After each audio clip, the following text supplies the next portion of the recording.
guys, welcome back to my kitchen. So you're probably wondering why I have all of my appliances stacked onto my countertop. The thing is, I wanted to show you today how you can bake a vanilla cake with one recipe, just one recipe, and take it and use it in all of the appliances you actually have at home. So you don't need an oven to bake a cake. It's great if you do, and you can definitely use the recipe in the oven as well. But in today's video, I wanted to show you how to bake a cake inside your microwave or slow cooker or on the stove top. Probably never know that one, right? So I took it to my kitchen yesterday and I made 3 cakes, the same batter recipe, and I just baked it in the different ones to show you.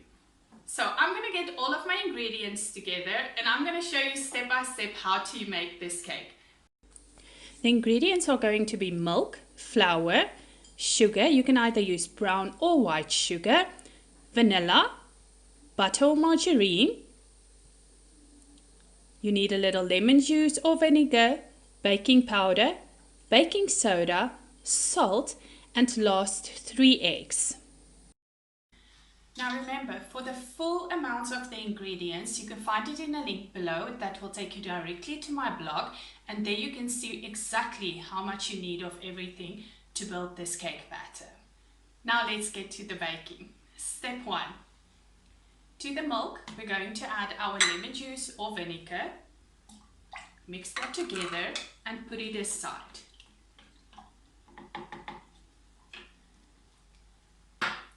Step 2, we're going to take our butter or margarine and melt it down for 1 minute in the microwave.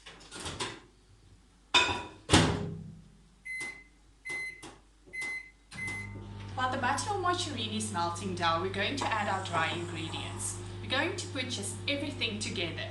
I'm adding 1 cup of the brown sugar, 1 cup of white sugar, our baking powder, baking soda and salt goes in together.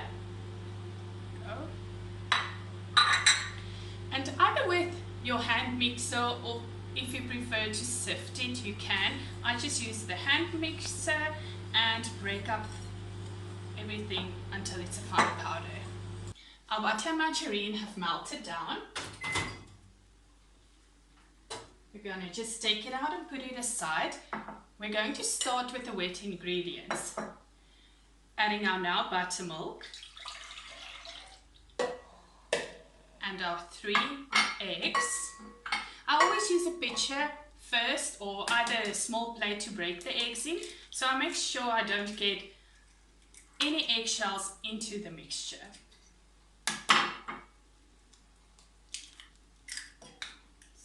2, 1 last egg,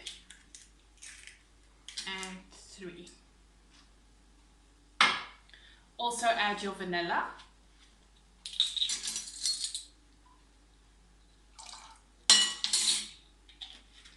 And we're going to start that side, mixing the wet ingredients. Notice that I haven't put the butter in yet. I'm giving it a little time to just melt down before we add it. I'm mixing the wet ingredients and now I'm going to add the wet to the dry. You can make a little well inside, just makes it easier to mix up. And start combining. You don't want to go and over mix this. You can also use a hand mixer if you have one, but it takes a few seconds to get everything together. As you can see, just when it's about to be combined, I'm going to add the butter or margarine. And now just mix away until you have no more lumps left. As you can see, most of our lumps are now gone and we have a perfectly vanilla batter ready to start making cakes with. So remember I told you that out of this batter I made 3 different cakes. Now when you're at home and you're doing your one method, you're just going to divide this batter 2 or 3 times depending on the size bowl you're going to use. Because I'm making 3 cakes, I decided to take this one with the hole inside and just grease it very well. This is going to be our microwave method.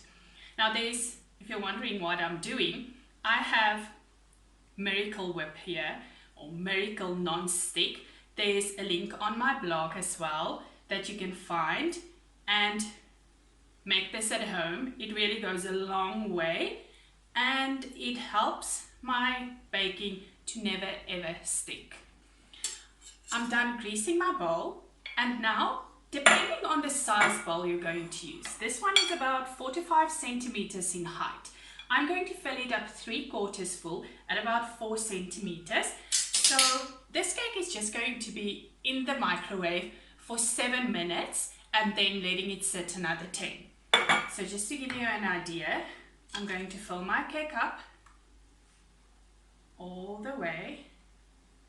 Even if you have only a round bowl that you're going to use, you can still fill it up 3/4 of the way. You're probably going to make 2 out of this batter then. And maybe put it inside the microwave for 10 minutes. This one is going inside, I hope you can see. It's going inside the microwave now for 7 minutes.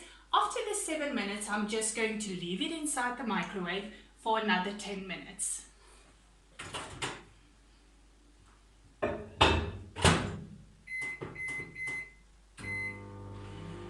First cake, almost done. Our 10 minutes are up. And you guys would not believe the smell inside my kitchen. There is nothing more inviting in a home than the smell of baked goods. So we need to check and see if our cake is done. Either with a toothpick, a skewer, or just a knife. We pinch it inside, and if it comes out clean, our cake is ready. I'm going to take a wire rack. If you don't have a wire rack like this, you can just use a normal plate. And I'm going to tip the cake over onto it.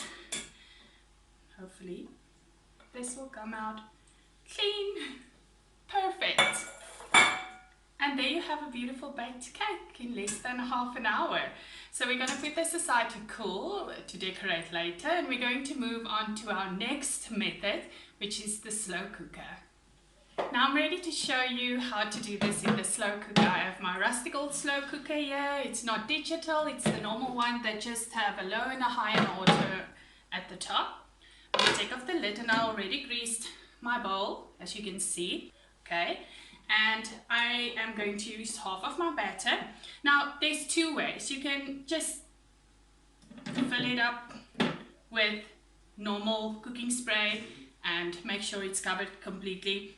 I couldn't, because of lockdown, find any baking paper, so we're doing this method. If you have baking paper, that's great. Just cut out 2 strips, this way and that way, inside the bowl, and then have your cake dropped onto it. It helps a lot with getting out. So I'm going to use half of the batter. Now this is a very time consuming one, but it also saves a lot of energy on your electricity. This cake is going to take about 2 hours to bake. So I can't show you now. There we go. But I filled it up about 1/3. So if you only have this method, you're going to use about 1/2 of this, and you're going to check it from 2 hours to 2.5 hours. I'm going to put a tea towel on top, then my lid. Put it on high, and then bake it for the 2 hours needed. Our very last method is the one that's going to be on the stove top. I know a lot of people is excited about this one. I couldn't believe it the first time I saw it too. So what you're going to need is quite a big dish like this. Mine's about 40 centimeters, about double the size of the cake tin.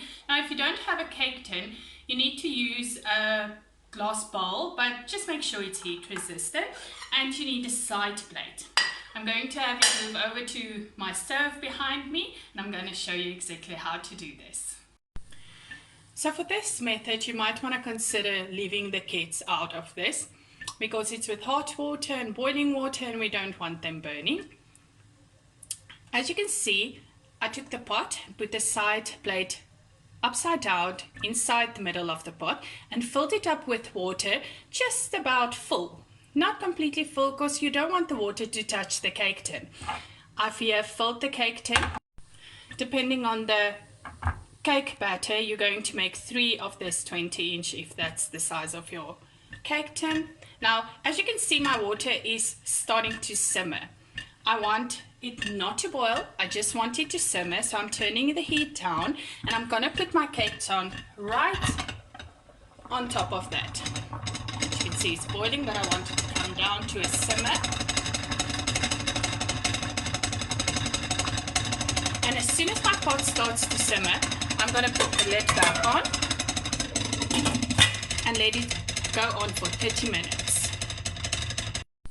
Now remember, during all of these methods, there must be 100 questions inside of your mind. Please drop your questions below or on my blog, and I'll get back to you as soon as possible, telling you how to maybe do it with your bowl, if you have a different kind of stove, if you have a different kind of method, and I can help you through via those and through those links.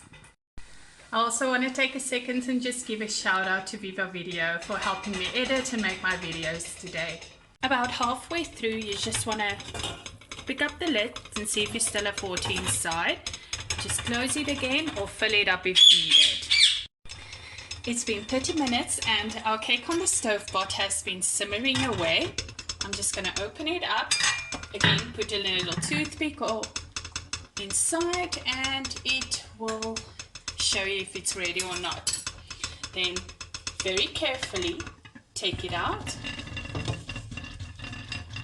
and put it aside to cool for another 10 to 15 minutes. So the cake we made simmering away on the stove top has been sitting here for 10 minutes and I am so excited to just lift up the tin and show you that it came out perfectly. Now with the batter you made, you should probably be able to make about 3 of these and stack them on top to decorate. Now all that's left is to show you the slow cooker one. That's the one that took the longest, and I'll be right back showing you exactly what that one looked like. And now we are ready to reveal our very last method, the slow cooker cake.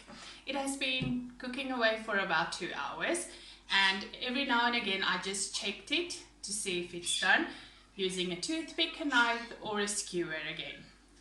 So to get it out, I use my flat egg lifter and just go around the sides. Let me show you, the cake is ready. So I'm going to go around the sides and lift it up like I would do with an egg. So if we take it out, as you can see, it has brown on the sides. It's perfectly cooked through, and after cooling we can decorate these. And there we have it, 3 delicious vanilla cakes, not made in the oven, the microwave, steamed on the stove, and one in the slow cooker. Have fun with your decorating. I am excited to hear and see what you have done. Please drop your comments below, subscribe to my channel, head over to my blog and follow it. I'm going to be doing a lot more of these videos very soon. Thank you for watching.